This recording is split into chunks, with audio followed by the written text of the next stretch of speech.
Ava had always carried an air of brightness about her, a warmth that made people lean in whenever she spoke.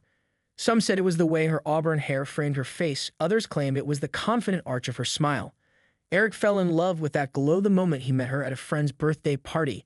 She was chatting with a group of strangers as though they were lifelong companions, and when he joined the conversation, she greeted him with a grin so genuine that he felt seen in a way he never had before. Their courtship was a whirlwind, late-night walks under street lamps, spontaneous trips to the coast where they'd run barefoot along the sand, laughter pouring out of them as if life could never be anything but bliss. When they married, Eric's friends joked that he'd bag his star. Ava, for her part, basked in how Eric seemed to worship her every word, her every whim. But time, as it often does, introduced a gentle drift. Eric's work demanded more of him. He was promoted, then promoted again, each success anchored by longer hours and more stress. He stopped planning those surprise date nights. The man who once whisked her away for weekend getaways now slumped onto the couch after 10-hour days too drained for conversation. Ava, still lively, found herself waiting at the table with candles flickering, only to hear Eric apologizing for missing dinner yet again. Despite how much she loved him, she started feeling hollow. She missed excitement, missed the flush of attention. She tried to talk to Eric, but each time the conversation dissolved into him promising to do better once this project was done or that busy season ended. Her frustration grew, but she never considered leaving him. She cherished him, after all. She merely yearned for something that reminded her she was vibrant, attractive, desired. It was at a coworker's celebratory party that she first noticed Louis. Tall with a dark, piercing gaze, he wore a crisp black button-down shirt that accentuated his lean figure. Ava had gone to the party alone because Eric was stuck in a conference call. As she sipped a glass of red wine, she found Louis watching her from across the room. Usually, she pretended not to notice such stares, but this time, she met his eyes and felt a flicker of something warm in her chest. He sauntered over. His voice was deep with a hint of an accent that made each word sound laced with intrigue. "I'm sorry to interrupt," he said, "but you look too alone for someone so captivating." She laughed, flattered and slightly embarrassed by the bold compliment. They spoke about trivialities, the music, the host's choice of decorations, how busy life had gotten. Ava kept expecting him to reveal an ulterior motive, but he simply listened to her, responding with curiosity and humor. She felt a spark that had been absent for a long time. Throughout the evening, she felt the occasional brush of his hand at her elbow, the momentary lean in to catch something she said over the music. Tiny moments that, though innocent on the surface, made her pulse quicken. When the party ended, Louis offered to walk her to her car. She accepted, telling herself it was just polite. But in the dark of the parking lot, under a flickering street lamp, she noticed how her breath caught when he stood just a bit too close. He didn't try anything. He just smiled softly, said goodnight, and walked away. Yet the thrill of being admired lingered like an electrical current in her veins. Ava told Eric nothing except that the party was fine. She felt a pang of guilt for even enjoying another man's attention. But day after day, she replayed that brief conversation. She realized she wanted more of that adrenaline, more of that feeling of being singled out and appreciated. They saw each other again at another event. Louis approached with a friendly smile, and she found her heart pounding. This time, they exchanged numbers under the pretense of discussing business contacts. That harmless excuse quickly escalated into late-night texting. She'd be in bed while Eric snored beside her, the phone's glow reflecting on her wide, excited eyes as she read Louis's flirtatious messages. She told herself it was just talk. But talk led to coffee meetups. Coffee meetups led to a glass of wine at a chic lounge. And that glass of wine led to an electric kiss in the back seat of her car. An embrace that stripped away all the morality she'd clung to as a married woman. Her body quivered with equal parts excitement and dread. When she went home that night, Eric was already asleep. Ava stood in the bathroom, staring at herself in the mirror. Her cheeks were flushed, her eyes bright. She felt alive, and the guilt was an afterthought she shoved aside. Over the next month, her encounters with Louis became more frequent and more explicit. They'd meet in discreet hotel rooms, and once the door closed, Ava felt the heady rush of passion. There was a sense of urgency in their touches, the tangle of her auburn hair as he ran his fingers through it, the soft moans she let out when his hands roamed her body. She learned the nuances of his touch, how a simple brush of his lips on her neck could ignite sparks that threatened to consume her. Every time she crossed that line, she promised herself it was the last. But she kept returning to him, unable to resist the magnetism that filled the void Eric no longer seemed able to fill. Eventually, the affair felt less like a fleeting indiscretion and more like a ritual. She snuck around with calculated precision, a yoga class here, a work dinner there. She stashed receipts in the bottom of her purse, kept her phone locked with a new passcode. Each deception weighed heavily on her conscience, yet the euphoria from her secret rendezvous overshadowed the guilt, at least in the moment. One evening, though, Eric stumbled upon her phone while she was showering. She'd forgotten to close her messaging app. He caught sight of some text that described a particularly heated encounter with Lewis. The words, explicit in detail, left no doubt about what had been happening. By the time Ava emerged from the shower, hair damp and skin still glistening from the steam, Eric stood in the bedroom, phone in hand, face ashen. She felt her stomach drop. "Eric," she whispered, heart pounding. He held up the phone, voice trembling. "What the hell is this, Ava?" There was no use lying, not with the messages right there in front of him.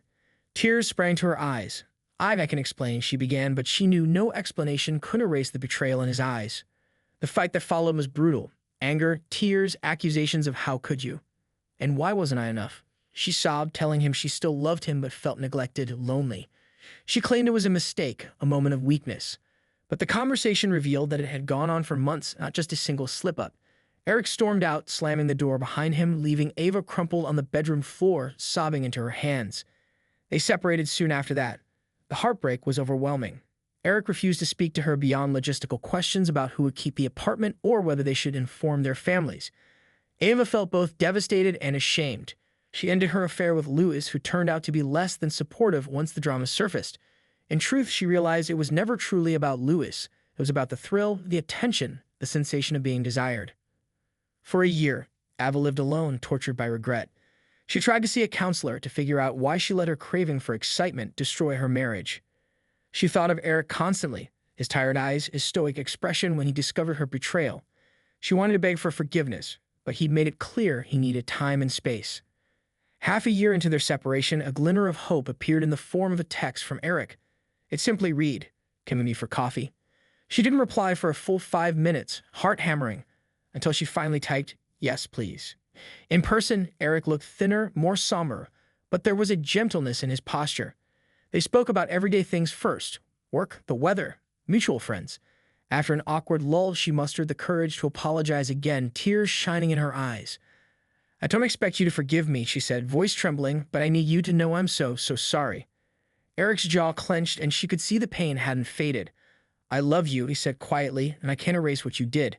But I've also had time to think about my own part in it. Not that it excuses you, but I saw how my absence might have contributed." They began meeting regularly. It was complicated, emotional, and never straightforward. Ava confessed every detail she could bear, though she spared him the most graphic parts.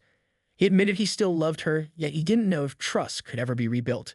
Over time, they found themselves laughing together at a silly joke, reminiscing about how they first met. The old spark wasn't gone entirely. A year to the day after Eric discovered the texts, he reached out again, this time with a surprising proposal.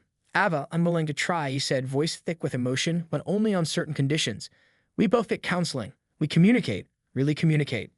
And we sign a postnuptial agreement." She blinked. "A what?" "A legally binding contract," he explained, outlining what happens if this sort of betrayal happens again. His tone wavered. "I need security, and I need to know you're committed." Ava didn't hesitate. "Whatever it takes," she whispered. She recognized that it was a second chance she didn't deserve, but it was a chance nonetheless. They moved back in together, albeit cautiously. He took the spare bedroom at first, wanting to ease into physical closeness. She respected his boundaries, though it pained her to see the distance in his eyes. Over the following weeks, they hammered out the details of the contract with a lawyer, financial splits if another affair surfaced, disclaimers about counseling sessions, guidelines about shared time. It felt surreal, drafting a formal document that basically said, "If you cheat again, I'm gone for good." Yet it was also a lifeline. Signing her name on that paper was both humiliating and a solemn promise. She didn't want to make excuses or hide behind illusions anymore. She wanted to be transparent, to learn from her mistakes and prove she could be faithful. For Eric, it was a test of whether he could truly forgive. He wrestled with nightmares of her with another man, nightmares that would stir him awake, sweat-soaked, chest tight. But each day he saw her commit to rebuilding trust. Daily check-ins, no more suspicious work dinners, phone unlocked and open on the counter. She didn't want to become paranoid or repressed, but she had to show him through actions that his heart was safe in her hands once more. Over time, he softened. Some nights, they'd curl up on the couch watching old movies, her head on his shoulder. Other nights, they discussed the affair openly. Yes, it stung, but honesty was key. Eventually, he moved back into the master bedroom, letting her warmth replace the icy space in his mind. They took weekend trips to quiet cabins, sitting by a fireplace, sipping hot chocolate, and relearning each other in small steps. Of course, the postnuptial agreement loomed like a shadow over the relationship, a stark reminder of the price of any future betrayal. Yet, in a strange way, it also provided clarity and security. Ava found that knowing the consequences was oddly comforting. She had no illusions anymore, no secret corners. She was determined never to cross that line again. A year after they reunited, they sat on the balcony of their apartment, watching the sunset. The sky burned with oranges and pinks.